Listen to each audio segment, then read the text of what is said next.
Neck-throughs, guitars, they're like a guy that won't have a beer with you. I want to hear what's pushing the notes.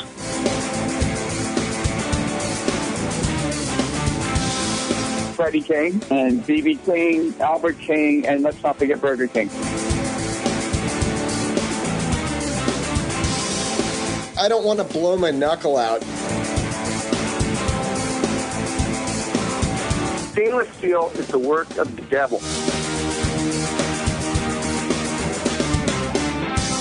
These go to 11.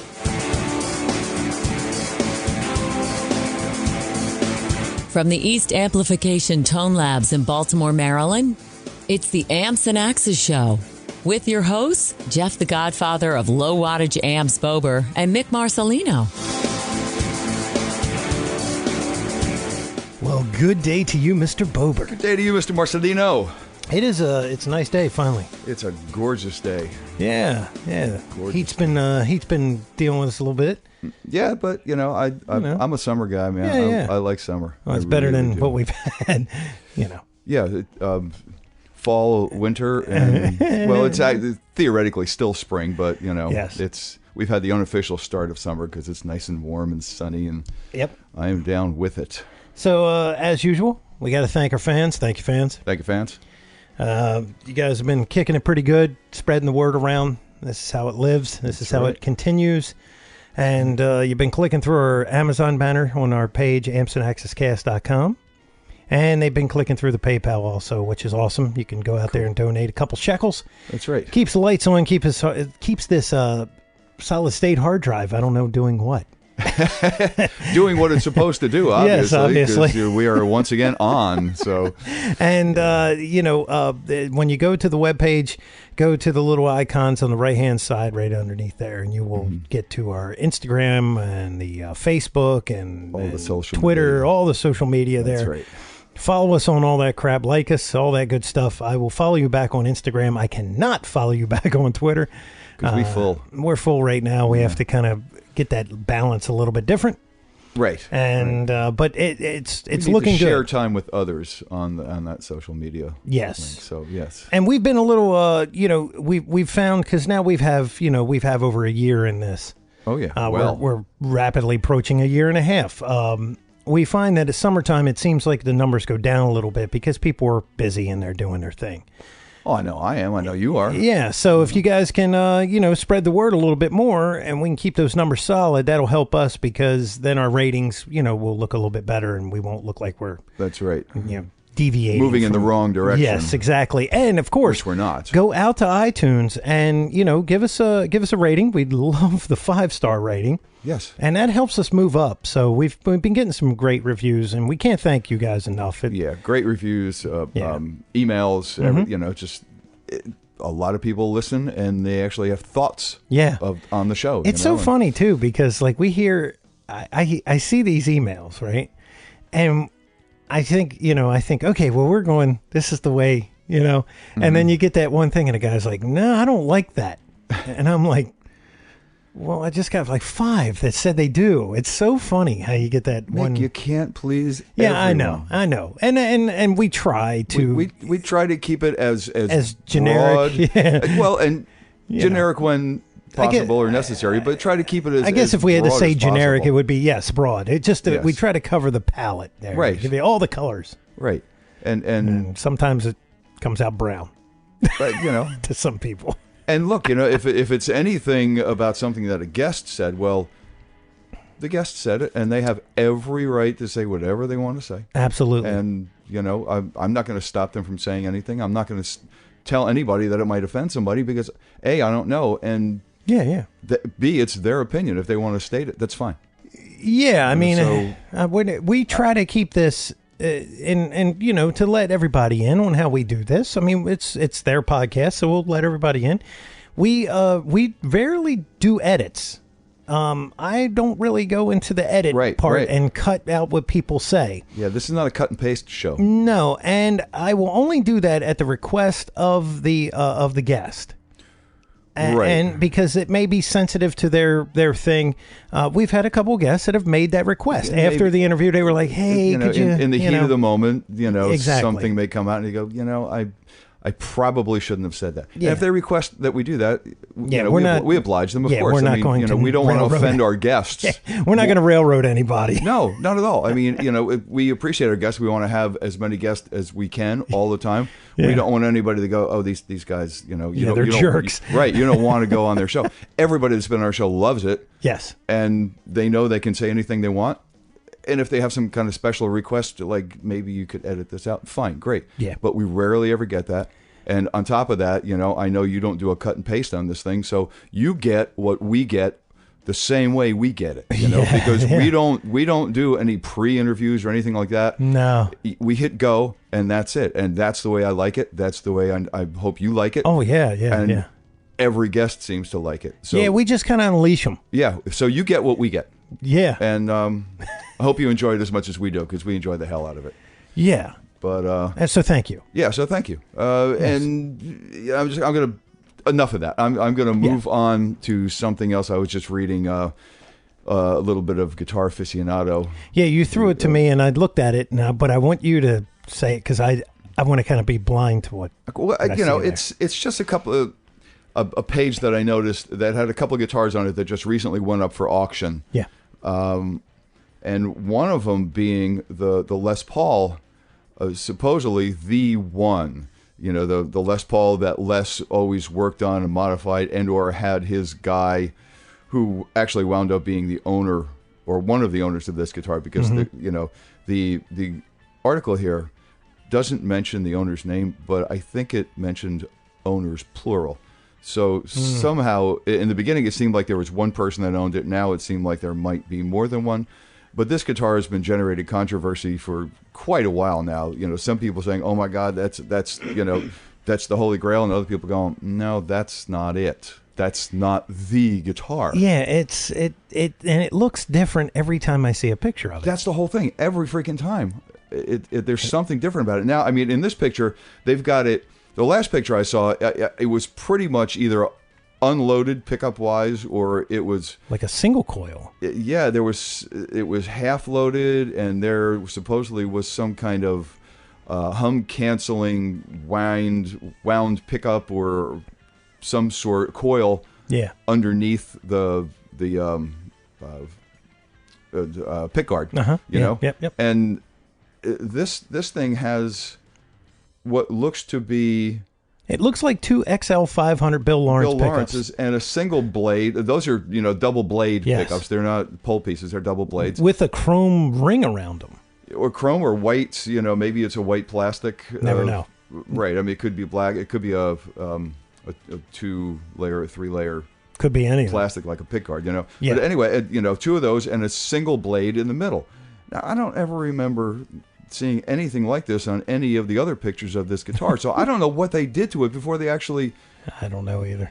Felt maybe they had to get it functioning to some degree. And I don't know how this is even would be considered to some original degree, because I know Les was into a million different things.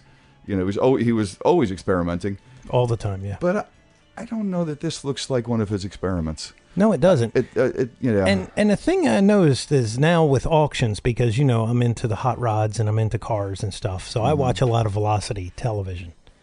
Velocity being a channel. It's kind of like I guess it was like the sister of Speed Channel. And when they bring these cars up now, they don't want anything down to the dust. When they find a car in a barn, they want to pull it out and they want to sell it. It's called a barn find, right? And they don't want you touching it. They want it exactly the way it was found. Them doing all these changes to this guitar that we've seen now, like four generations of this thing. I mean, it's from magazine to magazine. I can't imagine that does anything for the value. It doesn't appear as found. Not at all. At least not to me. No. And the thing is, I mean, who bought it? Jim Irsay, who owns the Colts. No, well, there you go. Bought it. He's a guitar collector. He's bought a couple of other very notable guitars. This one, his official bidder wound up getting at $335,500. $335,000. Yeah. Now that blows away most of the bursts nowadays. You know, I mean, bursts, you know, back in the heyday, maybe close to 500, somewhere around there. Yeah, when the economy was so overinflated. Right. I mean, he, you know, Jim is also the one that picked up Bob Dylan's Newport Jazz Festival Strat for what is it? $957,000. So, you know, and I mean, that guitar was lost for a long time, you know, and it is a very historic guitar. Okay. You know, almost $1 million for that. I don't know. Let me ask you a question. And Jerry Garcia's Tiger. Oh no, wait, the Dylans. I'm sorry, Dylan was 965. Jerry Garcia's Tiger was 957. So I got the numbers mixed up just a little, but they're almost $1 million guitars. So let me ask you. Okay. Because I'm curious. This never existed years ago. You know, I mean, it didn't. I can remember back when guitars started to become, you know, when vintage wasn't. I mean, it wasn't even a word, right? You know, for guitars, right? There were new guitars and there were old guitars. Yeah, and the old ones were garbage. You know, people were throwing them away, pretty much, and they were looked at as, why would you want that? Right. I just feel like we've kind of gone out of control, you know, where you got the guys that own football teams that are buying up these guitars at ridiculous prices. You know, but at some point, I guess... It's a piece of history, I give you that. I guess it's definitely a piece of history. I guess at some point, maybe it turns into a piece of art almost, for lack of a better term, maybe because art was made on it. You know, music is art, and art was made on it. So, you know, maybe they're considered the tools of the artist kind of thing, you know? Would Picasso's brush go for $1 million?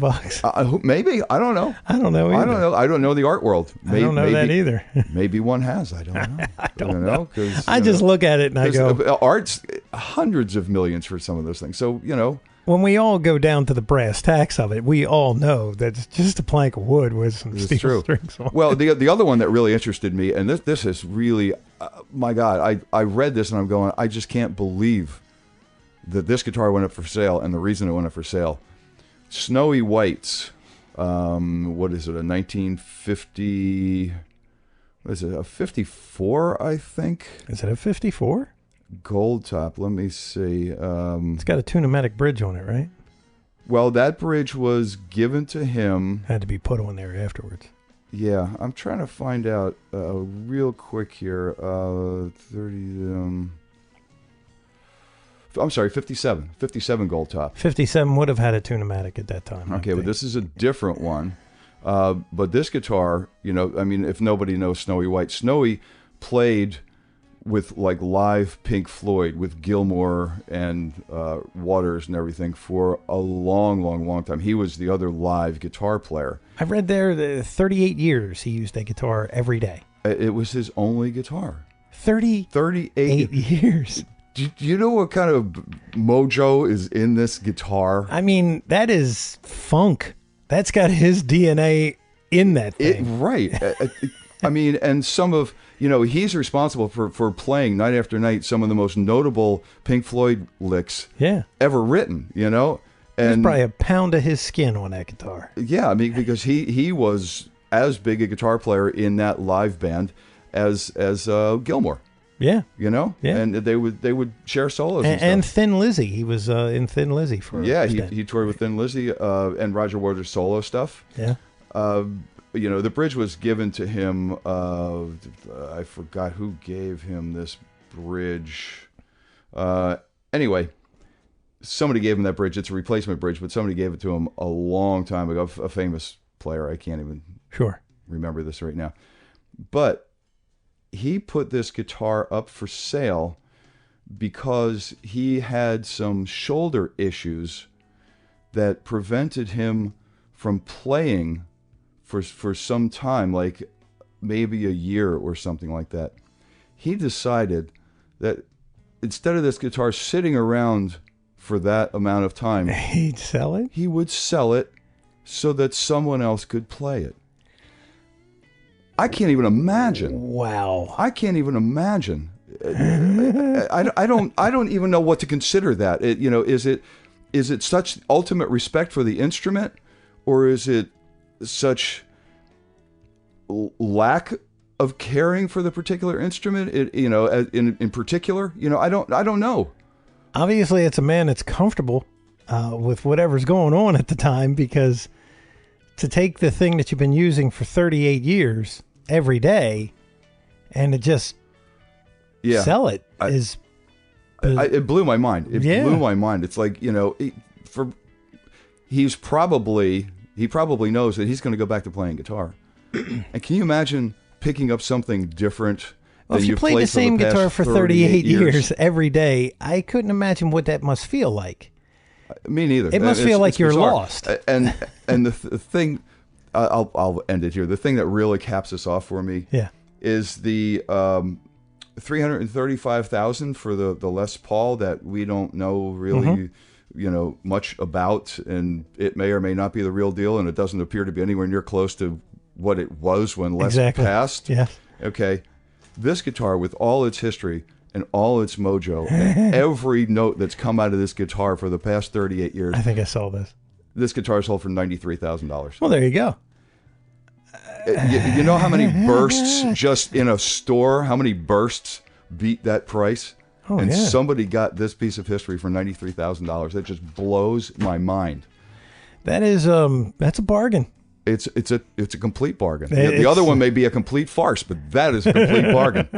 And if I had $93,000 laying around, oh man, I'd had somebody trying to bid for me. $93,000. Yeah, for that piece of history, and the other one just like cobbled together and sells. Imagine for what that $330,000. neck feels like. like butter. Wonder how many refret jobs have been done on that thing. Oh my God, I can't even imagine. But if you guys want to see pictures of these things, they're both in one of the issue of Guitar Aficionado with the Bacon Brothers on the front. Oh yeah. So pick it up anyway, and look for the guitars. That's just ridiculous. It blew my mind when I read that.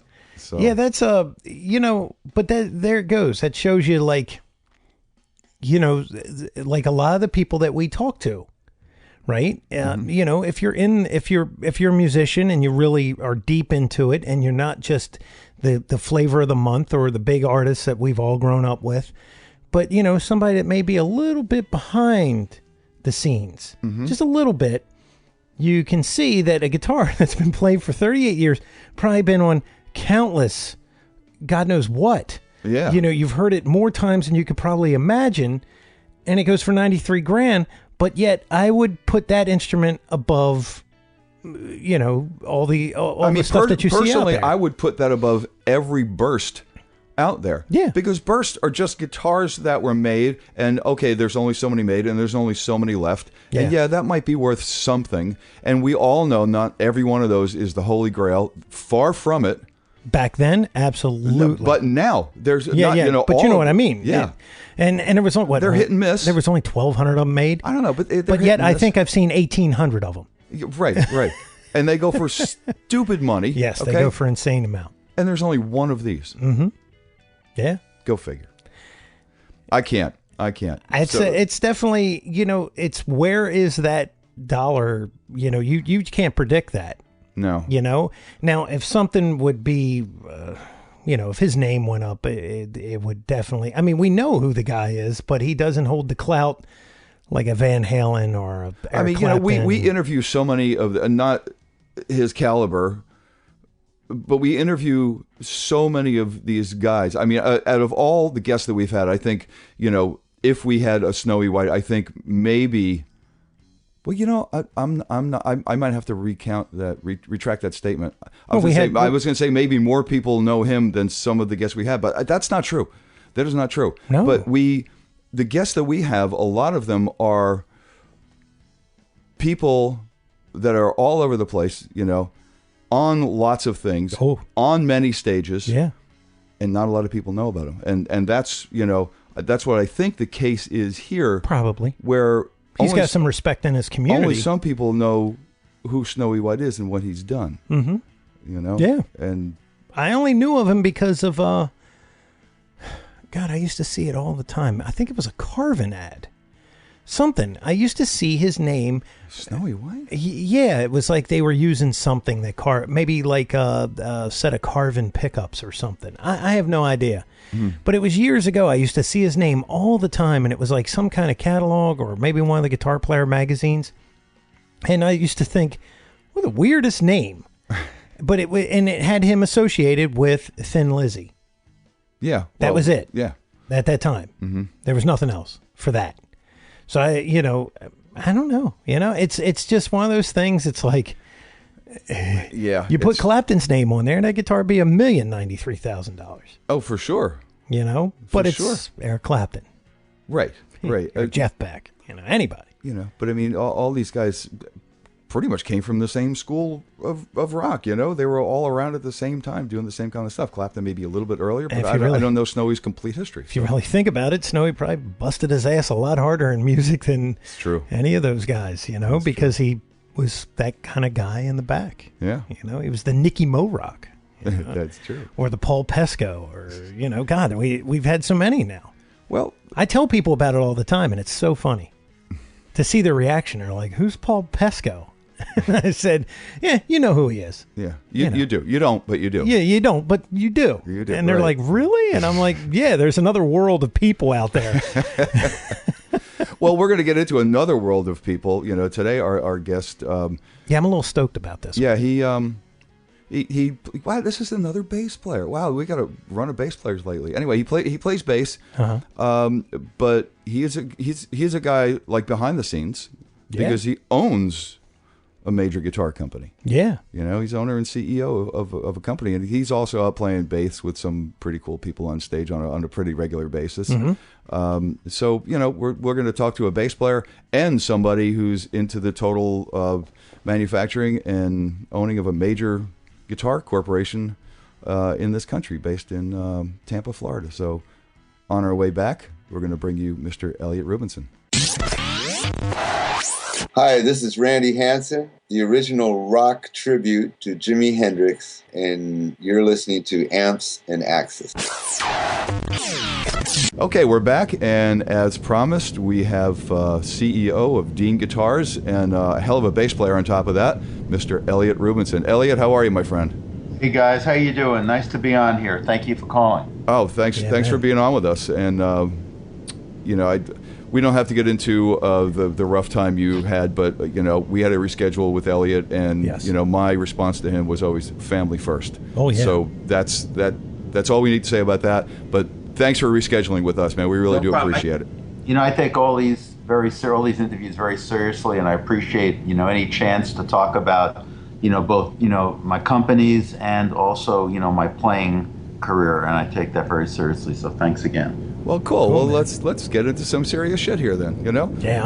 I always like to go back to the beginning, and no matter who our guest is, if they're a player, if they're a manufacturer, if they're a producer, if they're an engineer, if they're a tech, I mean, I don't care. We try to go back to the beginning and find out where they came from and what put the music bug in their ear. Whatever aspect of music they're in, what put it in their ear. So, give us a little history on Mr. Elliott Rubinson. Okay, well, I started out like probably everybody else in the music business as a player initially. I grew up, with some of the same guys, Jeff, that you love, the Leslie Wests and, Jeff Beck, and listening to these guys when I was, 13 years old. Where'd you grow up? Out of the house. Where'd you grow up? In New York. Okay. Outside New York City, and I used to go to Fillmore East and, see Cactus and Humble Pie and Mountain and all these bands, and I just caught the bug, and I just now 40 years later I still haven't lost it, and so I started off predominantly as a player, which got me into wheeling and dealing to support my habit to increase my bass collection, buying and selling things in the newspaper, and I had a affinity for instruments and for the buying and selling portion of the business, and I parlayed that into a chain of music stores called Thoroughbred Music, which at the time was the 8th largest chain in America. We were doing $50 million a year in musical instruments. And for a long time, I stopped playing, almost 30 years, until I got a chance in my 50s to start playing it again, and I'm having the time of my life. That's so cool. That is very cool. I mean, when you started out, what was your do you remember what some of your first gear was? And I'm sure you parlayed that in your buying and selling it to something that you really wanted and thought was really cool. What'd you start out on? Well, it's funny. Everybody played guitar, and I sucked. So they said, you want to be in this band, you need to play bass. It was like I was kind of pushed into the corner. So I started with a 6-string electric, taking the E and B string off and playing bass on a guitar. And it sounded awful. But it was all I had, all I can afford. And then, of course, I went the route of the Hofner-style violin bass because McCartney was so popular at the time. And then from there into, like Fender Precisions and jazz basses, which everybody played at the time. That was the predominant instrument. Nice. And then, of course, now I have my own USA Dean signature model that I play that I love. It's kind of like a Thunderbird-style bass, but has a Fender-style neck on it, so it feels familiar, yet it's more edgy, it hangs well, it's balanced, and it sounds amazing. Wow, so cool. you're in essence, have been a Fender kind of guy. Yeah, I would say so. I mean, I like bolt-on neck basses. For some reason, I like the way they resonate. I like maple fingerboards. I like the way they feel. I sand down the back of the neck to get a satin finish on the back of the neck, which a lot of guys do. I just toured with Vinnie Moore, and he does the same thing. It just feels very smooth. So I luckily have this Dean company that I get all my guys to help me modify and keep updating my instruments. I'm very fortunate in that regard. That's very cool. That's very that is cool. Back to like beginning band days in high school bands and stuff. Were you in anything that had any degree of success while you were in the infancy of playing, or did you get into the more the business aspect of things more so than the playing? I was in, a lot of local bands in New York, a lot of, bar kind of bands, and I never really had the inner circle of people to connect. Back in the 70s, I moved to Florida to play in a band that was signed to Capricorn Records called White Witch. And that was a Tampa, Florida-based band. And they had toured with the Stones, they had toured with Ozzy, and they had really were doing some good things. They had a couple albums out. But of course, my luck, I joined at the time they're on the way down. And I did that for a number of years, for a year actually, I shouldn't say a number of years, and I realized that, this is just not, I have to make a living here. I've got to get to college, finish college, and that's when I started buying and selling musical instruments actually out of my apartment in Tampa, Florida, because Tampa was kind of many steps behind New York City. New York City, everything was 40% off, as you know, Manny's, Sam Ash, everybody was discounting, and I had this discounting and wheeling and dealing bug, and I started buying and selling out of a college apartment, which morphed into a small little retail store, 750 square feet, and I was shaking signing this lease for $150 a month. Oh my God. Yeah, 15 guitars and 4 sets of strings, and everything, the rest is history. It was amazing, the growth that we went through, because it was really very little competition in Florida, and there was no internet, no superstore, so it was really there for the taking. Wow. So, and was it called Thoroughbred from early on? Yeah, it was always Thoroughbred music back from 1976 on. Wow. I used to see their ads all the time. Oh, yeah. Yeah. In the trade magazines, right? Yeah, and then I guess on the internet too, right? Later on. Internet was like 95, and I sold the chain out in 1999. It got so big, it got so aggravating. I had 300 employees, which for me was just a lot of people to manage, 7 locations, mail order. And I just said, you know what? I had just bought Dean guitars at the time, and it was work on resurrecting. And I said, you know what? This will keep me busy. Nice small company, 6 people at the time. This will be great. I can do something in retirement. And fast forward 15 years, man, it's like the same thing all over again. Wow. Now, with Thoroughbred, I guess your competition was Sweetwater. No, I don't. Was Sweetwater around then? This is Sweetwater wasn't around. If I recall, I thought they didn't come around till the early '80s. If I remember. Okay. What about Musician's Friend? Because they've been around for a good bit prior to the internet. They were '80s also. My major guys at the time, it was Manny's, Sam Ash, Guitar Center, of course, and there was Rhythm City in Atlanta, Georgia, and there was Ace Music in Miami, and the three of us kind of controlled the South, and we were all friends, and we had a great time competing, and it was really a different day then, because it really took salesmanship, and knowledge of the equipment, where now it's more point and click. Yeah. Now, Musician's Friend is Guitar Center, though. Yeah. It's all one company. Yeah. Which is bleeding like a like a pig that's been run over by a truck.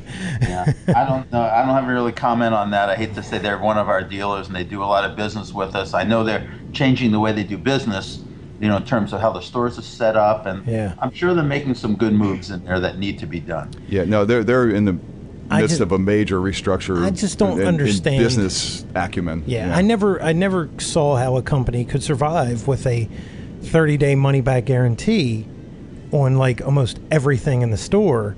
Well, because here's the thing. I have a friend in Germany called Thomann Music, and Hans Thomann he's the largest music internet retailer in the world. I can't even go into how amazing this guy is in this place. But he does $700 million a year. Oh my Lord.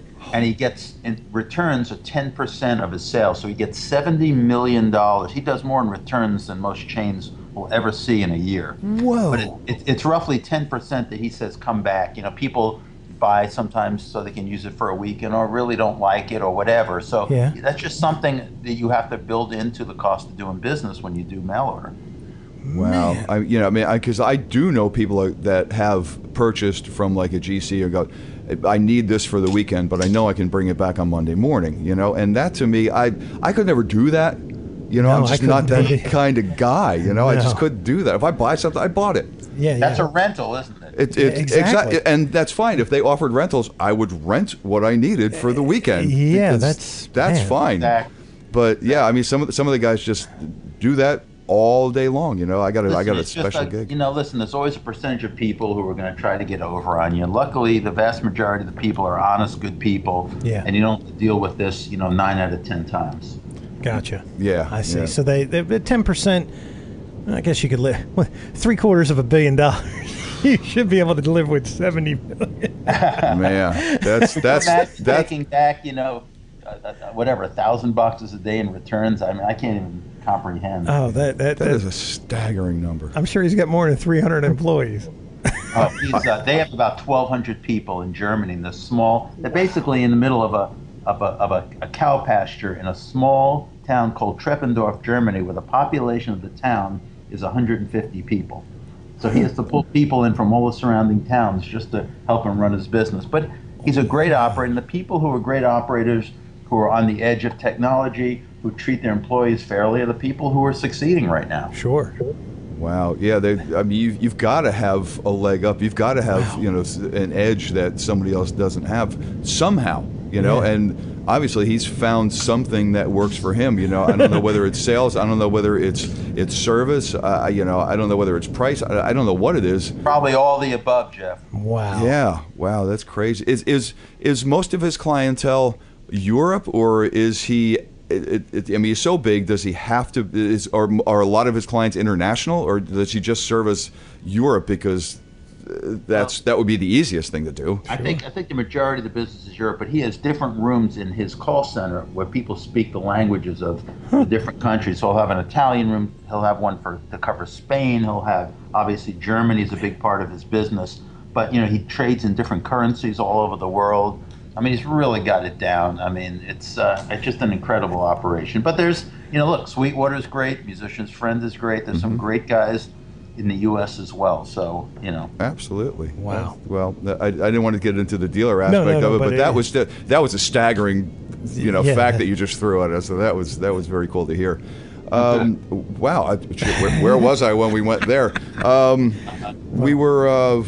What were we talking? Well, bands, and then into Thoroughbred, buying and selling, and then into Thoroughbred, and then when you had Thoroughbred running, were you at the time out playing even on a semi-regular basis, or was that part of the time that you just stopped playing and were concentrating on business? Yeah, actually, I wasn't playing at all at the time. I was just, these stores were so all-encompassing. I mean, it was just so much effort to keep this thing going. I hadn't touched the bass. I mean, once in a while I pick it up, I play for 20 minutes, and I get these incredible blood blisters because I play so hard. The bass is, if you play with intensity, I mean, you're going to have blisters in a matter of 15 or 20 minutes. So I'd get frustrated, put it back down again, and I always tell the story. So I hadn't touched the bass, and I was dealing with Michael Schenker. We built this guitars for him starting in 2004, and I just dealt with him on a business side of things, and we got along well, but we just were cordial, but he didn't know much about me. And one day he called up and said, hey, listen, my bass player can't finish this tour. This was in 2009 or 10, I can't recall at the moment. He said, my bass player can't finish this tour. I think it was 10. Do you know any bass players who can do the last 4 or 5 gigs? So I didn't even think about it. For some reason I said, I can do it. And he went, you play bass? he was shocked. And I thought about it. I said, do I play bass or not? And I said, I can do it. I had like 3 weeks to get it together. And I learned the songs, and I went down and kind of auditioned at Soundcheck at one of his gigs. And he's sitting out in the audience with his arms crossed, like, all right, let's see, this is going to suck. And he said, wow, this is going to be okay. And I played the 4 or 5 gigs with him. And like 6 months later, he called and said, I think you want to do an American tour with me. And by this point, it was so exciting being on stage with him because, first of all, it's Michael Schenker. He's an incredible guitar player, but the sound, the finesse, the tone that he gets, of course, Jeff, you know a lot about that from your amplifier experiences. Sure. It was so amazing, and the audience is so passionate. That was it. I caught the bug, and I never stopped playing from that point on. Wow. At this point, you had Dean already, right? Yes, that was because I bought Dean in 1997. Basically, it really was out of business. It was just, I bought the trade name and the ML guitar, which is Dimebag Darrell's guitar that he made famous. Yeah. And that was it. There was no production. There was nothing going on. Wow. And people looked at me and said, why are you buying this company? This company, you might as well just start a new company. And I said, look, you've got a lot of history here. You've got bands like ZZ Top, Kansas, Heart, Doobie Brothers, all the bands from the 70s. Then you go forward, you had Dimebag Darrell, who kept the Dean name alive and the shape of the ML alive. Yeah. And there was just a lot to talk about. The headstock was just very polarizing. People either loved it or hated it. And I just relaunched the company from that point on in 97. So yes, I did have the company. So and correct me if I'm wrong, Dean Zielinski, he started the company in the 70s, right? Right around 1976. And it was always, you saw the ads with the hot chicks and all the Guitar Player magazines. You're not that old, are you? I'm 47. Okay. So I remember seeing them. Right. And then the company dissolved, right? It went away after a certain amount of time in the 80s, right? Yeah, what happened was basically, it was a great concept to build these high-end USA guitars when Fender and Gibson were not in their prime. There was a lot of artists, a lot of rock stars who needed a great guitar. Yeah. And here's this great guitar really made out of, Honduras mahogany, DiMarzio pickups, real high-end components. And, they flocked to them at the time. But the company was undercapitalized, and it didn't follow the trend. Van Halen came out. All of a sudden, everything's Floyd Rose and bolt-on neck Strats. And the company at that time, this was prior to me, of course, did not follow. And they kind of fell out of fashion, and the company just went by the wayside. Yeah, I remember that. Yeah. And then it was Dimebag that, in what year was that? 94, 93, right? Had to be somewhere in the early 90s when Cowboys from Hell came out. Yeah, it was like 89, 90 was Cowboys from Hell. And if I'm looking at my office here, I've got the gold record that they gave him hanging in my office that they loaned me. That's so cool. Nice. But they, he had an ML, and he had, was it Buddy Blaze? He had won the guitar in a guitar contest in Dallas, right? Was it Dallas? Right. Yes. Right. And then he liked the guitar, but he wanted to have the Floyd Rose put on it. Mm-hmm. So I think it was Buddy Blaze took the guitar and painted it blue with the lightning bolts and put this Floyd on it. The guitar that we come to know. Yeah, the right. Dean from Hell. Right. Right. I'm looking at that guitar right now. It's in my office. That's so cool. Wow. And then, of course, then the rest is kind of history, right? Because, you know, Dime was that guy that we've had this conversation. Oh, yeah. He, for that metal scene, he was the new guy. He was the guy that was changing things, you know, the whole sound and everything. And then everybody had to have him. Well, you know, he was buying them up all along. Anytime he ever saw one, he would buy it. You know, he went to every pawn shop in Arlington, Dallas, Texas, and bought whatever he could because nobody wanted these guitars, and he loved them. He had them all over his house, and he said, "Look, this is my. Everybody needs a signature look, a signature sound." Yep. And he was smart enough to realize that right from the beginning. And of course, he had his sound and he has technique that people can't really duplicate. But then he also had a guitar that was his image. That's cool. Yeah. I mean, that's forward thinking. It's like, well, I know I'm going to make it big, and I need something that is me. When people see it, they think of me. Yeah. You know, and that's smart as hell. And to find something that not only because it's cool or eclectic or something like that, but to find something that you really like, you know, and. Yeah. Maybe he had to have Floyd Roses put on most of them. I don't know if they came with them, but no, that's they didn't. They had like a string through, or it was like a flying V. Had that little V piece, but it had a Tune-o-matic. So that's why you'll see, like on these, on his guitar, and also on the new series of Dean from Hells that we're putting out this year, USA limited edition. The Floyd Rose is what's called a top mount. It mounts above the body because the neck angle was set up for string through the body, not for Floyd. The neck angle changes when the Floyd is lowered into the body. This way you could bend up and pull back, so it's kind of suspended above the body. Yep. Oh, interesting. Yeah. Interesting. Now that Dean from Hell lost a headstock probably no less than a baker's dozen. Oh, my God. You saw the back of his headstock. There's a big piece of wood graft onto it. You know, you could see some Pantera videos where the headstock's actually dangling off, just hanging by the strings. In the guitar in tune. He said they had a couple interviews where he said he actually did gigs with a C-clamp holding the headstock. Wow. You gotta love it, man. You just gotta love it. You know, I have a headstock here from the very first Dean. When I went to his house after, this tragic incident, there was actually a headstock of a Dean guitar sitting there, and I asked Rita, his girlfriend, "What is this?" Said that's from his very first Dean guitar that he broke. He never let go of the headstock. Wow. He was a fanatic. He was a fanatic about Dean guitars. Yeah, he loved them.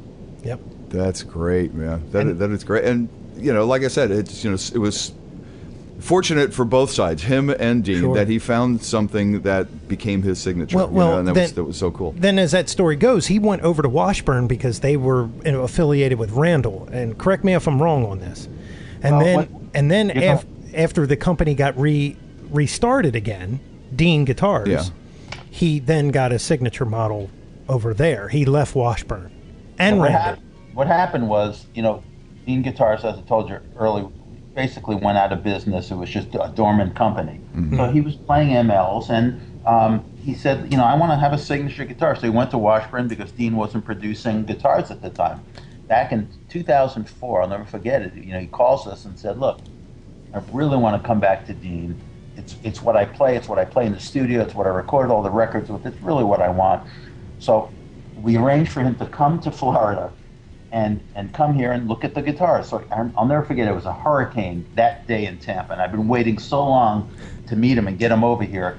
So we get to the airport. He calls on the cell phone. He says, "Dude, I'm not coming. There's a hurricane."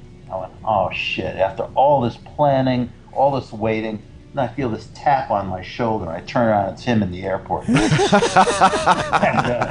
So we went out, we took him out that night, and God, it was, his nights with him were just never ended. It's a long alcoholic blur. But the next day we took him in, we let him play the guitars, and he couldn't believe how great the guitars played. We had a showroom, and he picked up a guitar. He said, "You set this up for me, didn't you? They can't play like this." I said, "Pick up any guitar in the showroom. They all play as well as the others." And he said, "All right, I want to talk to you about doing a deal. I'll go home and, call you." He goes home. Next night, he plays with Damage Plan. He's on stage with a Dean shirt, a Dean work shirt, and a Dean guitar. He never even waited. He was so excited about being back with us. Yeah, man. I'll never forget that he just believed that we'd put together a deal that he'd be happy with. Wow. Yeah. it's like coming home, you know. It's like coming home. That is so awesome. And yeah, it was really great for us. I mean, the company was really doing pretty well, but he really took us into the stratosphere once he came back. that's very cool. Yeah. That's very cool. And then and it's just a giant slab of wood. I mean, you could not. I don't think there's another guitar that has that much mahogany. And you know what? It's good you say that because he never used maple. He really didn't want a maple top. I mean, his signature guitars, his Lightning guitars, DFH, is just, as you just said, mahogany. And he used rosewood fingerboard because ebony was too bright. Oh. Yeah. 24 and 3/4 inch scale. So it had the Les Paul scale, that giant headstock. Yeah. I mean, if you look at that thing, that is one massive guitar. I mean, a Flying V with the the other piece coming off of it, like an Explorer. Yeah, I had a giant headstock to balance out the body. You know? Usually it's the other way around. You don't know which end to play is the problem. There you go. Yeah, man. But I think that has something to do with the resonance of the guitar. You know, a big plank of wood like that. Sure. Again, of course, being all mahogany has a little darker sound. I love all mahogany guitars. You know, Yeah. I really do. Well, my SG, I mean, I love that thing. Absolutely. You know? Absolutely. Wow. So, I mean, that's a huge notable for your company. But we all know you had Leslie. How did that come about? You know, Leslie was somehow, you know, as I told you, I was a big, and still am a big Leslie West fan. I mean, you know, he influenced so many people, and his vibrato and his sound was just, and is so legendary. Somehow I got his phone number. I called him one day. We started talking, and I knew he played Les Paul Juniors for many years. So I said, look, let's build you a sample, a single cutaway guitar that's reminiscent of what you're used to, but we'll do a single humbucking pickup, and I'll send it to you, and you'll see what you think. And he knew that, you know, I was really turned on by his sound. I understood his sound. I understood what he wanted. Plus, we got along famously. He's such a great guy anyway, and he has so many stories. So I sent him the guitar, you know, and a lot of it, dealing with rock stars, a lot of it is not just the quality of the guitar, because there's, you know, several companies that make great guitars, but it's really the relationship and the way you treat a guy and the way you understand his needs and how quickly you can respond that makes a guy come to your company. Yeah. That's absolutely true. I mean, and I was fortunate enough to meet Leslie through the guys at Dean. I think Dean was actually there at the time, you know, because you guys were both involved with the company for a while, right? Yeah, he worked for me for from 2002 to 2008 or something, I think is what it was. Okay, so it was somewhere in that time. I don't remember the dates, but we were at a NAMM show, and you know, Leslie we've discussed this many times. Leslie was one of my two major tone references growing up, you know. Yeah. And it's like he's over at Dean. They're right down the block from us at NAMM. Yeah. I remember. I'm going to go over there and see if I can meet this guy. So I talked to you know, Dean and Elliott, and it's like, could you just have him stop over? Yeah. That all I want is just to stop over, play the amps. You know, if he likes them, great. If he doesn't, you know, if he's got the time, fantastic. And this was when you were still with Buddha. Oh yeah. Oh this was a Buddha thing, because eventually Leslie got to be a Buddha guy. But he came over and he picked up one of the guitars in our booth. I don't know if we had a Junior there or a Les Paul or something. He picked it up and he started playing, and he brought his tech with him. And he turned to his tech. He said, "Go get my Dean guitar now." He went back to the booth. He got his Dean guitar, and he came back and he plugged in, and he just sat there and played. And he's going, "I got to have these."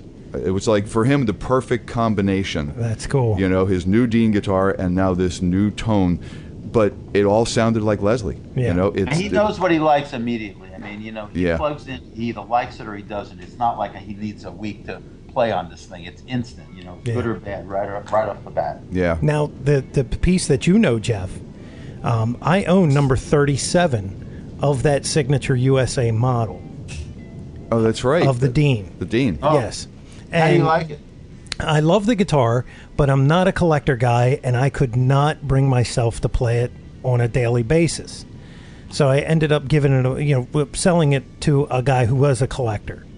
And I figured, well, that's who it should be with. I'm not a guitar collector guy. I just... You're like me. You don't want to take something like that out. And not at all. That thing was a piece of art, man. I mean, it had the knobs went to 11. and they were like special knobs. I mean, oh yeah, no, never Leslie saw told me them. the story about that. Yeah, It's crazy. And it had that. It had the DiMarzio the mountain pickup in it. It was the first run of the guitar, and it had the headstock was a little bit different, and of course all the mother of pearl and all the abalone and all the sterling silver and for the inlay work and the ebony fingerboard and all the it was amazing, and that thing sounded incredible. I mean, it really did. If it didn't have the signature on the back of the headstock, I probably would have just said okay. Check this out. One time, Leslie was touring with Joe Satriani. He was opening for Satriani on this tour around the United States. I've heard this. So Leslie's playing, his guitar, and then later Joe comes out, and Joe comes running out with a Dean Leslie West guitar. Yep. So Leslie screams to him, "Joe, that's detuned half a step. It's detuned. You got to tune it back." And he screams like, "No, I bought this one from Elliott." Went out and bought the guitar. The guitar from me just so he can go out and play whatever they were playing together, whether it was Mississippi Queen, I can't recall, so they can both play their Dean guitars together. There's video of that That's on the hilarious. internet. You can see the YouTube video. Oh yeah. Oh really? Joe Satriani wailing on this Dean, Mr. Ibanez, Right, and right. him I just was pretty proud of that, actually. It's very cool. And I tell you, pretty when I was playing Leslie's signatures, there was the first one he had, and then I think you guys sent him a white one, which I really loved. Yeah, and then there was a black one. Yeah, and I'm just picking them up. I'm going. The one thing I really like on these guitars as well is, I mean, they just play like butter anyway. Yeah. But the pickup, it was. Hey, pickup. Oh my God! Yeah. It was. I mean, it's a humbucker, but sounds like a P90. It sounds like the best freaking P90 I ever heard. Yeah, it had a lot of growl to that thing, man. Oh man! Wind those pickup. Now he has a signature pickup with us. Yes. The Mountain of Tone, and we wind those here, and I think the pickup really, really sounds great. Do you sell those or just in those guitars? No, we sell them aftermarket, so people can log on a site and take a look, and they can order that pickup with or without a cover. Oh really? Oh yeah, wow, that's cool. Nice. Yeah, because when I had mine, it just had the silver cover. Uh-huh. Right, that's how Leslie's. I'm a cover guy myself. I like the way it looks, and I kind of like the way it sounds. So. Well, I usually end up breaking them by hitting them if they don't have the cover on them. Oh, so you need a cover. Yeah.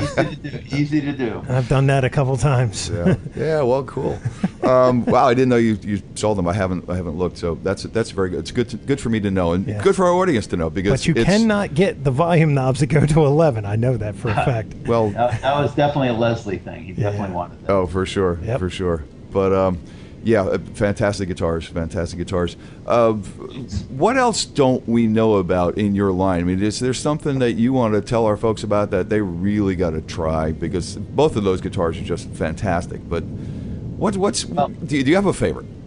Well, I don't know if I have a favorite or not, but I think the main thing you asked about, like what people might not know about the company, and there's this perception, I should say, that we're just metal. We're just metal guitars. We have pointy headstocks, and everybody thinks about that V headstock as being Dean guitars. And although that's probably the most recognizable headstock we make, we have so many other designs, and we make so many other instruments, whether it's basses, acoustics, bluegrass. We have over 400 guitars that we build.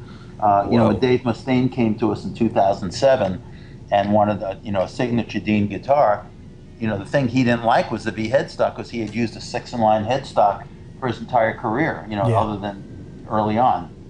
Yep. So we designed the 6-in-line headstock for him, and he loved the guitar, and he's been playing them since 2007 now, so we're going on our almost 9 years together. Wow, so, nice. Again, I guess what I'm saying, we're very versatile. We can build whatever people want, and the line is a lot more than just MLs and Vs and so forth.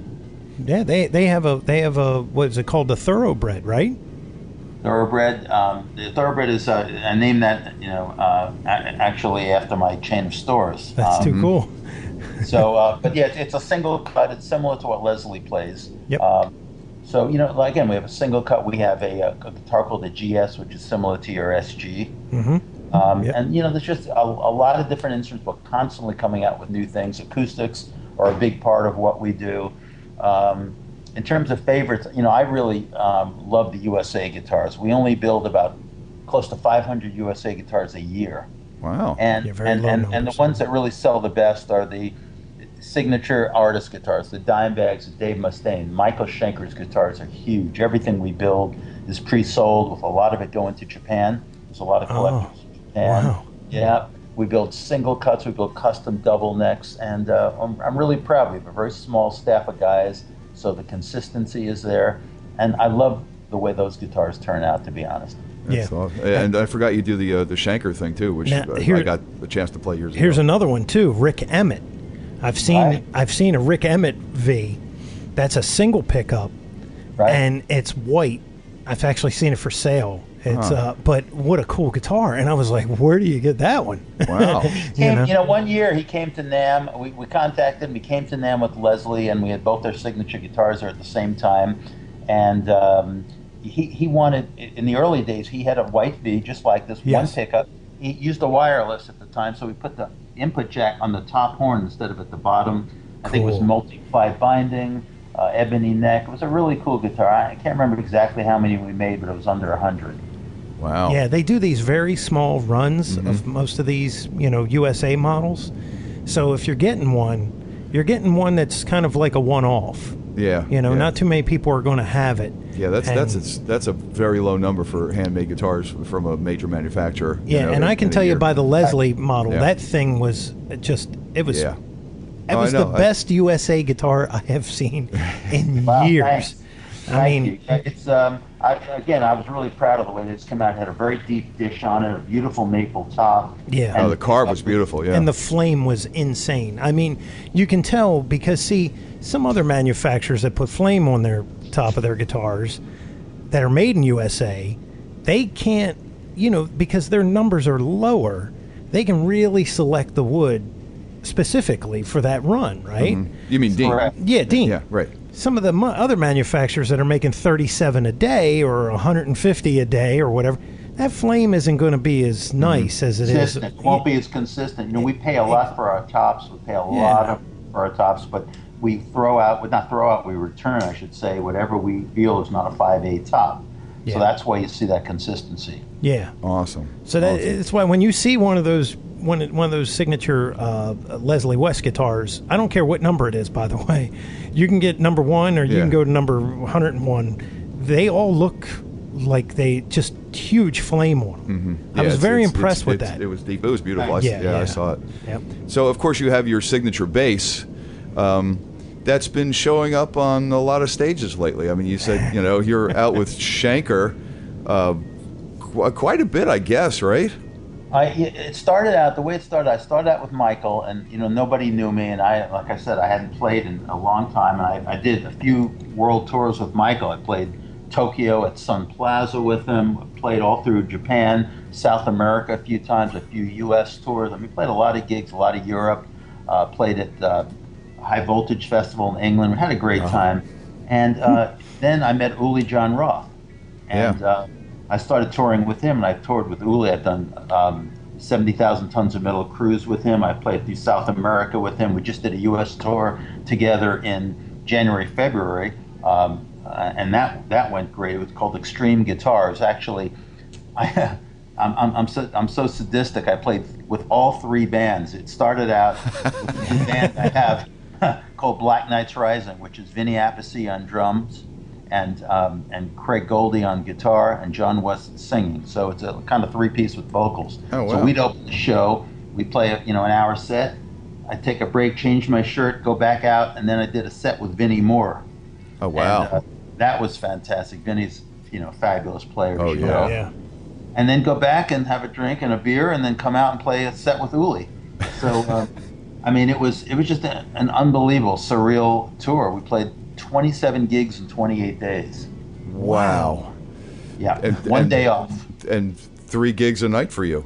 3 gigs a night, 3.5 hours of playing a night. I tell you, my hands were in such great shape, and to play with those 3 bands in one night was amazing. So, again, it was Schenker. I played with Uli. I played with Vinnie Moore. I play with Michelangelo Badia. We've done some videos. We just did some videos for Guitar World, and I've done some solo shows with him. So, I mean, once you get into this inner circle of people and they realize it's not really all about how great you play and how many notes you can play, because it's really diminishing returns and there's a million great players. But what they look for is, how consistent is a person? How easy are they going to be to get along with? I have to live in a tour bus with this guy for a month.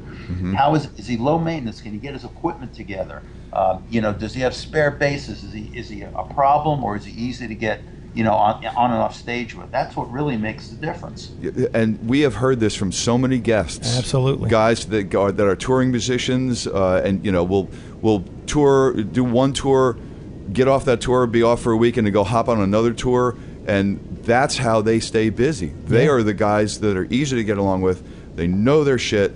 They're in the background when they're supposed to be. They're if they get a spotlight, they're in the spotlight when they're supposed to be. They know how to play well with others. That's so important. Oh my God, that's what we hear. Go ahead. That's what we hear all the time from these guys. And you know what else helps? When you can bring their guitars. And does he have a spare guitar? Yeah, I think so. Yeah, I've actually got your signature guitar. That's right. Well, it's nice to look over and see other Dean guitars on stage. Believe me, that's the other part of this that's so great. I get to meet people based on Dean guitars. I get to meet people based on the playing. And again, I see guys go, I can play circles around you. Well, you might, but you're not on stage here because you're probably either overplaying, you're too hard to get along with, you don't come prepared learning the material. I mean, when I come up to practice, I plug in my pedal board, one cable. I've spent literally months learning the songs because, I work all day, but I get home at 7 o'clock. I have dinner till 8 or 8:30. I practice for an hour every night. And I really want to be prepared. I don't want to be that guy who holds up the whole band and say, wait, how does that part go again? It's just it's not fair and it's not professional. No, and you're playing in a professional environment at a professional caliber, and all these guys, need to be that way. You need to be prepared, whether you're the head, the name on the marquee, or the people that you hire behind you. Everybody's got to be on the same page. Now I got a story. Okay. I always have a story. Go ahead. So I guess the clock would be turned back to 93, 94, probably 90, 93. Close enough. Could be early 90s. Okay.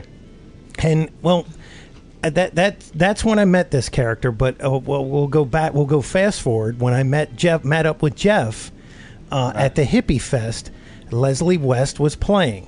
Okay. And I see this bass player up on stage, and I go, I know that cat. And I know that cat is from Oklahoma. I said, but I don't know his name. Right? And he's up there, and he's got this long piece of hair, and he's spinning it like a helicopter. It was Rev. It was Rev. Right? So here's the irony in how small this world that we all live in. I go up to the guy afterwards because I got to, I went back with Jeff. We met Leslie West, and there's Rev. And I said, dude, I know you. And he goes, how do you know me? And I said, you literally played a club 5 blocks from this place called the Rage. Okay. It was on Calvert Street in Baltimore. Mm-hmm. He was with some band, some kind of like crazy alternative type thrash metal band in the early 90s, and they opened up for us. They opened up for my band. And I'm looking at this guy, and I'm like, I couldn't even tell you how good they were because all I could see was that dude's hair spinning for 15 minutes at a clip. Oh, yeah. And it was just amazing. I was like, he must have the strongest neck muscles on the planet. And the thing is, everybody looks at that and goes, oh, it's a gimmick. But, the guy can play so great. Oh, my God, he's insane. Yeah, he's still with Leslie now. He's in Leslie's band now. He's a great guy. He's, one of our artists, and I'm proud to have him in the roster. Yeah, that's right. Rev plays Dean, too. Yeah. So I'm like, we're talking, and then I'm hitting his memory, and then I'm bringing it all back to him, and he's like, it's right down the street, And it was like, but he finally cut off that hair, right? Didn't he? I think he got rid of it. Yeah. I think it was time for a new look. I think he got whipped in the face too many times. I just remember he could do that thing for like 15 minutes at a clip. You can't do that for decades without most of it leaving your scalp. Exactly. It's eventually going to happen. But what a great guy. And he also played... He's a crazy son of a bitch. He played for Shanker for a little bit of time, didn't he? Yeah, in fact, he's the one that I filled in for when he couldn't finish the tour. He has so many bands that want him. Yeah. He plays with... I'm trying to see who. I mean, obviously with Leslie, he opened up for Schenker on this tour with another band. Every time I turn around, he's with somebody new. So he has no problem getting gigs, it seems. And a ton of energy, man. Oh yeah. Unbelievable. Yeah, Unbelievable. He's the Energizer Bunny. Oh, man. yeah, You know, he should yeah. do a 5-hour energy commercial. You know, just with whipping his hair for 5 hours. You know, well, can't do that anymore. But you know, He's the example of a guy who comes prepared. He's got his equipment together, looks great, plays great, and that's why he's in demand. Right. Hey, did I see you doing something with Vinnie Paul? Have you played with Vinnie? He came to see us backstage. I was playing with Michelangelo. He came to see us, and we took a picture. And I made a joke. I said, "What a great band this would be with Vinnie, Michelangelo." But that's a nice thing. These guys and Vinnie. I didn't mention earlier, but I have two other companies. I have Luna Guitars, which is predominantly an acoustic company, which kind of complements Dean well. And I also have a drum company called D Drum. D Drum, yeah. Oh wow. Yeah. And in my stable of people, D-Drum is, of course, Vinnie Paul. He started after, Dime signed with us, and also Carmine Apiece, Vinny Appice, and just a lot of, Shine Downs with us, Barry Kirch, and we have a lot of great drummers. And so it's nice to, attack a band with, you attack the guitar player, the bass player, and you can take care of the drummer at the same time. That's awesome. Wow. And of course, the band Hell Yeah, what's his name? Oh God, Nothing Face, old guitar player. He uses Dean's. Christian? No. Blanking on his name. He played with Nothing Face. My God, Drew Mazurek is going to kill me. Yeah, he is. You'll think of it in a second, but Yeah. Hell Yeah's been very supportive for us. I think we supply 2 or 3 of the people with instruments, and Vinny's just always been great for us. He's just been very supportive as well. Now, Cool. it's Tom Maxwell. Sorry. Oh, Tom. Yes. Yeah, Tom. Yeah, because Sorry. he had his own signature guitar. Oh, really? Yes. Sort of like Leslie's, but a little bit different look to it. It was orange with a black flame. It was kind of a cool looking guitar. Yeah, like the flame went around the outside of the guitar. It's pretty nice. neat. Nice. So that Dime series, did you guys do that? Was that affiliated with you? Which the Dime amp? Yes, we did. Yeah, that. it was. We came with that. Okay. Actually, we everybody kept calling us and saying, "Look, I'm trying to get this old Randall sound. What is it like? How do I do this? Randall's not making anything like that now." So we contacted the engineer who actually designed that amp back then, and we paid him to help us design kind of a 2000 version of the amp. The amp sounded amazing, solid state like the Randall. It was very inexpensive. It sounded really great, but the amp business is very, very competitive, and most of the guys now are sampling sounds. As you probably know, Jeff, they're not really buying stacks anymore. Those days are over. We've had many conversations about the sampling and modeling, and Well, there's some good videos though of Grady, his old guitar tech. Yeah, Grady Champion. Yes, playing through the Dime amp. Yeah, that was a NAM, wasn't it? Yes, and it's like, because Grady was his right-hand man forever. Yeah. And he really, if anybody could dial in that whole thing, he had it down. Cool. We did for that show, Grady was so instrumental helping us get this thing right. And we have all Dime's equipment here from the last tour, and we had his rack, and in the rack was an MXR harmonizer he used to use, and a chorus. So we took the chorus and took the analog gear with us to NAMM, and Grady would do demos of, he'd play like Cemetery Gates, and man, it sounded like Dime. It was scary. Wow. Yeah. Wow. Are you guys still doing the Dime amp? No, we stopped a few years ago. Again, it just, it just wasn't as successful as we'd like, and we just felt there was, we had other fish to fry, to be honest. Yeah. Wow. So you feel that the amp world is more competitive than the guitar world? Well, it is. It's just, again, people using like Fractal and they're sampling. All my friends, I go see them backstage. Where's your Marshall? I don't have that anymore. Now I've got this Fractal. I have my samples in here. I run this into a power amp, and I see this all the time. And doing heads and cabinets is just not a direction we want to do anymore. Yeah, our guests. Did we get like 50-50? I think it's about 50-50. Yeah, and a lot of the guys, have gone to Fractal especially like fly date instances, right? Where we know a lot of people that are doing weekend fly dates all through the summer. You know, they'll do Friday, Saturday, Sunday somewhere, and just to put this on the plane and go is great. The other aspect we find that people go to this for is like European dates, where you know you can't afford to ship, you know, and even freighting it over, it takes forever, and you got to wait for it, and it costs a boatload, literally a boatload of money, to take all your backline over there, and to rent it over there costs money. Some guys are fortunate enough to have a second backline available when they go to Europe. If they do Europe like twice a year or something, they have a backline over there that's being kept, you know, in storage for them, and they get to do it that way. But a lot of guys that are not that fortunate are going the way of you know, Fractal, and I really haven't heard too much Kemper touring, but Fractal for sure. Absolutely. I tell you, I go to a fair amount of shows, and I see a lot of Kemper too. I mean, you'd be surprised. I just came back from the Frankfurt trade show, and you know, Kemper had a trailer out front, and just over there, it's really, really big. It's kind of a little odd looking, but everyone who has one just swears by them. Yeah, so they're I imagine they're bigger over there than here, because I know guys that here that are setting up their Fractals and traveling with them, but I don't know guys that are setting up their Kempers and traveling. But if it's if it's big there, then you know, maybe you just go with a USB stick, a thumb drive or something. I don't know how it works, but maybe that's what you do. Well, you can tell everybody this. You know, the Fractals are, you know, they're very expensive. The controller alone is almost $1,000. You know, just to have it. If you go, that's just a preamp. Yeah, and if you go with the 11 rack, you can get that for like a third of the price, and it does the exact same thing. So, and it works with Pro Tools very well because it's a plug-in. Yeah, right. 11 amp.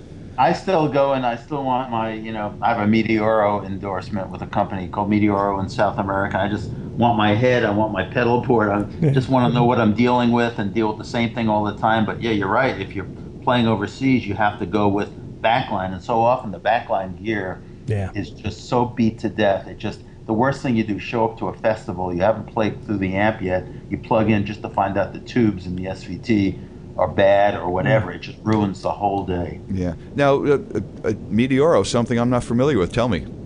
Meteoro is kind of, it's a solid state with a 12AX7 preamp tube, I believe. So it's kind of similar to like an SVT4 Pro, if you know what that is. Sure. Oh yeah, I know what that is. Yeah. It's a great amp. It's beefier sounding than a lot of the solid state amps I've seen in America. And I was playing in Brazil with Schenker, and they came to see me, and they were, you know, nice enough, you know, to believe in me, and they gave me a couple of rigs. I keep one in California because that's where most of the tours start, and I have one at home, and I love the way they sound, and again, it's the people, and they've been really good to me. Wow, so it's a tube pre, and is it like a modern day Class D power section, like a, you know, small package 1,000-watt kind of thing? Well, it's more like, you know what the SVT4 Pro is? 1,600 watts bridged. Yeah, well. And you know, I run it in mono, and you know, it's got compression built in, although I use a compressor pedal. But you know, that with an 810 and my pedal board, I have a pedal board that I have about 7 or 8 pedals. It fits into this kind of like canvas bag that I could put in my suitcase. So when I fly, I just pack it in the suitcase. That thing's been all over the world, never let me down. And you know, I'm very, you know, self-contained in that respect. That's so cool. Yeah. Yeah, I can attest to those Pro 4s. Yeah. My old bass player had one. Yeah. Yeah, their little line, if I remember correctly, when I read the brochure was, "We'll disembowel the first 4 rows of the audience." And let me tell you, you couldn't walk in front of that thing with that 810 in front of it, man. It was brutal. It does some damage, there's no doubt. Right. That's why you have mostly girls. Exactly. That's right. Yeah, it kind of beat me up. Speaking of that, Elliott, any kids? Yeah, I've got a 23-year-old son, actually, who's finishing up at Duke University now. Oh.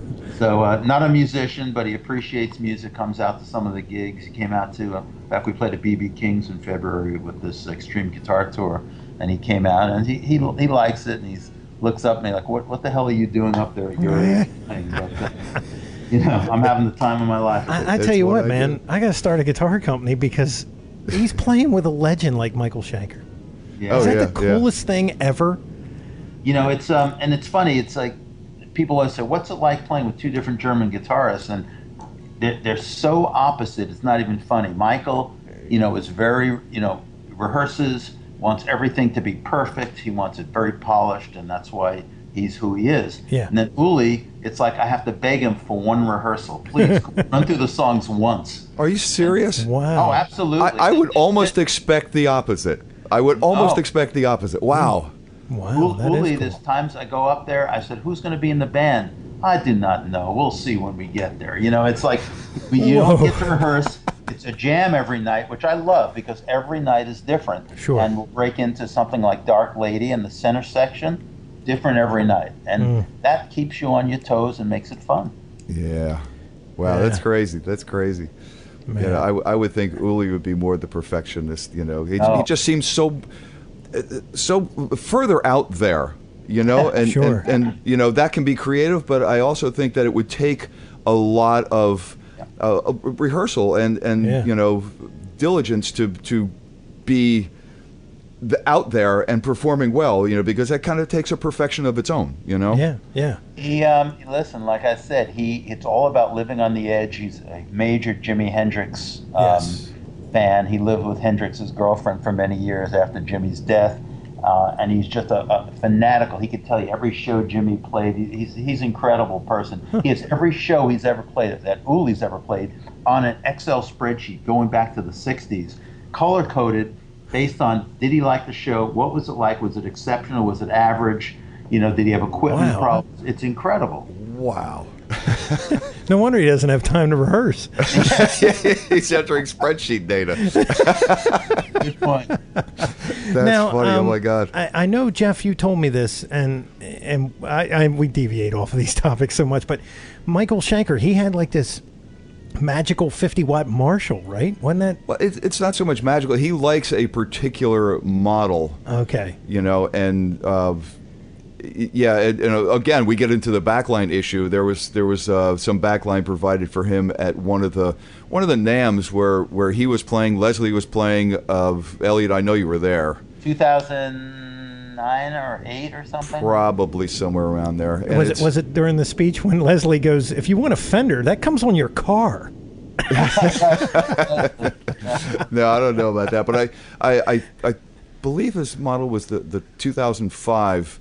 That's correct. Yeah, and there are two different versions of it, and he, a earlier and a later one, and I'm pretty sure he prefers the later model, and just the drive channel, and he doesn't use the verb, but that's his sound. That's and that's an amp. Like some people loved it, some people didn't like it. The people who didn't like it, it wasn't like a traditional Marshall, and it really wasn't even like the 2203s and 2204s. It had a different sound of its own. And you said, what was it? It was a 2005.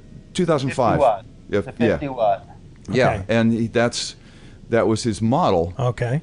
And that's just what he uses. Sure. And again, that he had some backline issues that day, and there was some, like Elliott was saying, you never know until you plug in, and this tube kind of sucks. So, I helped him with that on the fly, and got that going. But yeah, that's it.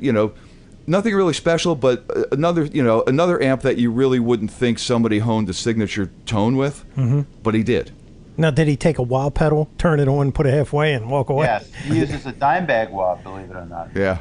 I mean, that is definitely distinctive. The half-cocked wah, that mid-range is just... Oof, and the other thing Michael does is he started doing, he'd walk over to my side of the stage, he could never hear himself. So he now has two monitors, one in the center of the stage and one on the bass side.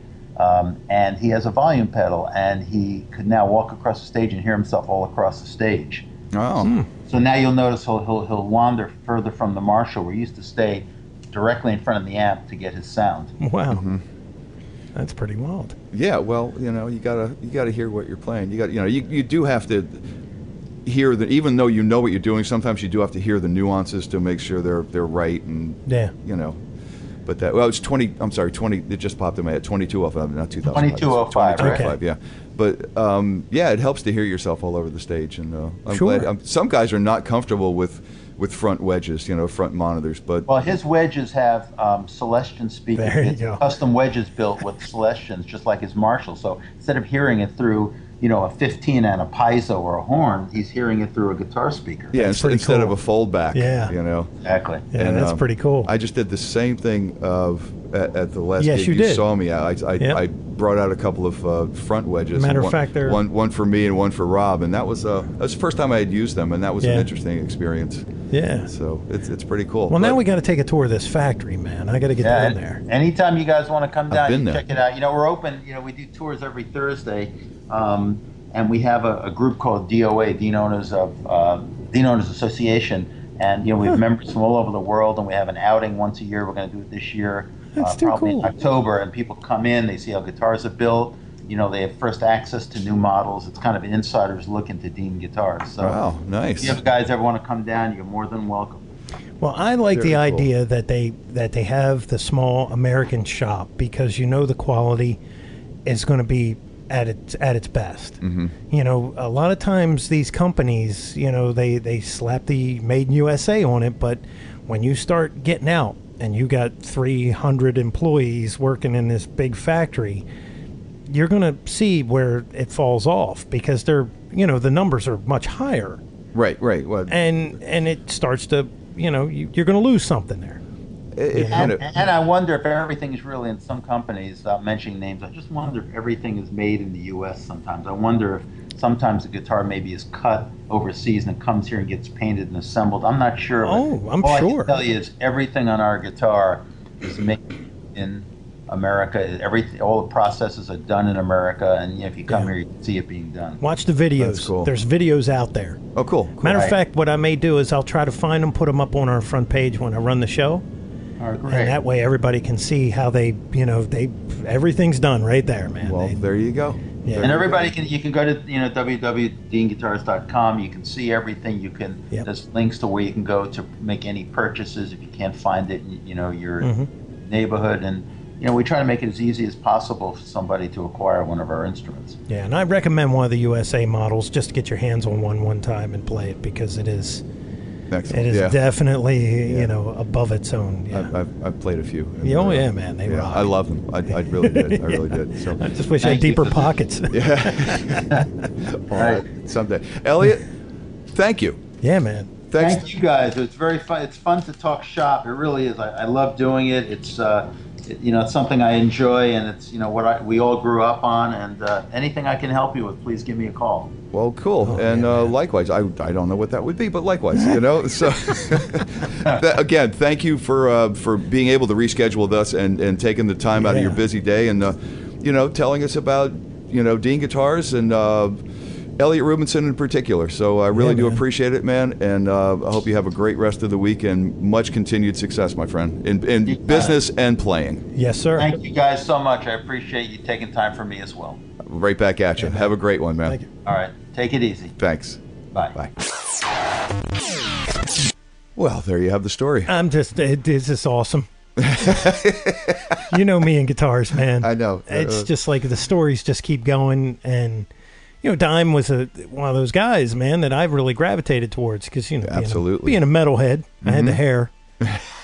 So you had the metal head, literally. I had the metal head, yes. That's right. And but it was neat hearing that story because it wasn't too long after that relationship was rebuilt that he got shot on stage. Yeah.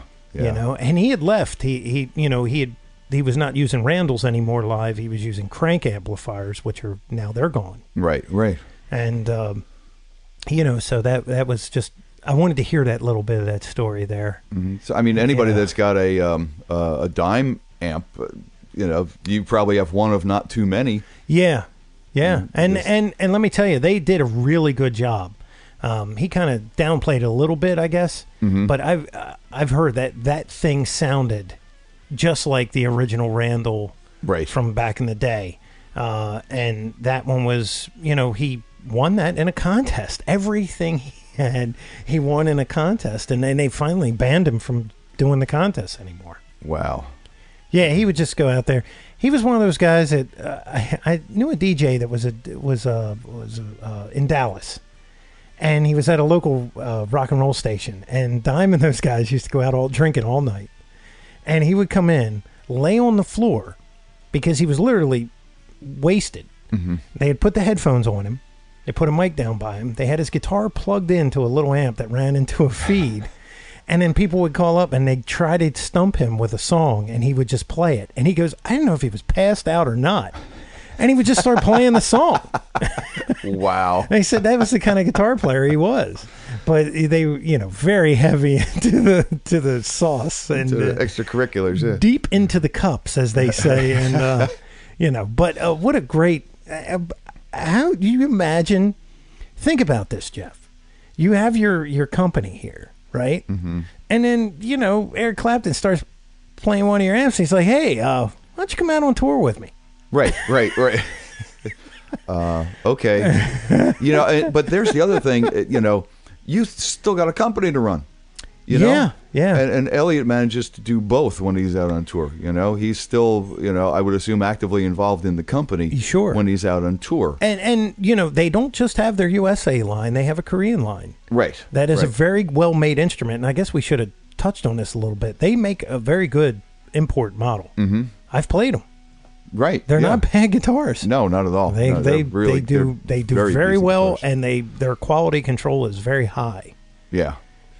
So it's cool stuff, man. Well, you want to keep a company going, you got to kind of watch the quality control, Yeah, and that that company, like he said, it took a couple major hits back in the day because I guess Dean Zelinsky did not have the knowledge to really make it survive during those lean years. Well, he also mentions, of one of the key phrases that happens a lot, it was underfunded.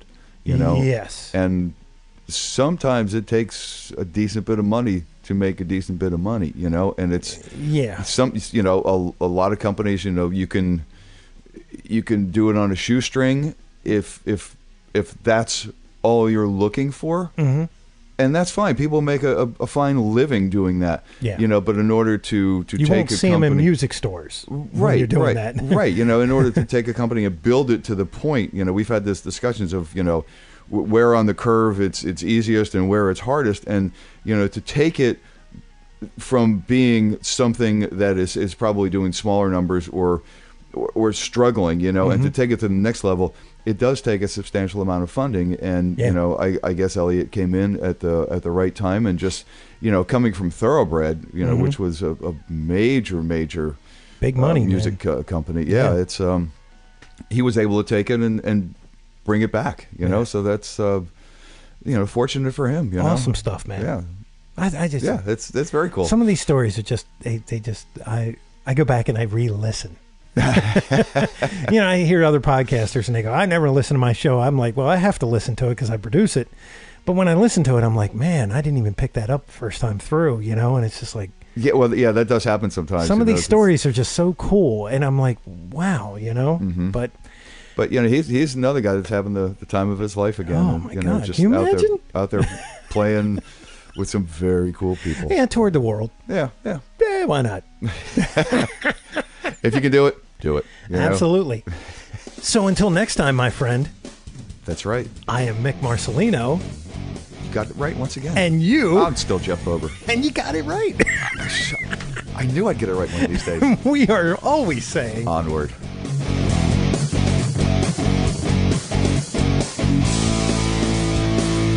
Be sure and follow the show on Twitter @Amps and Axes. Also, make sure you like the show on Facebook.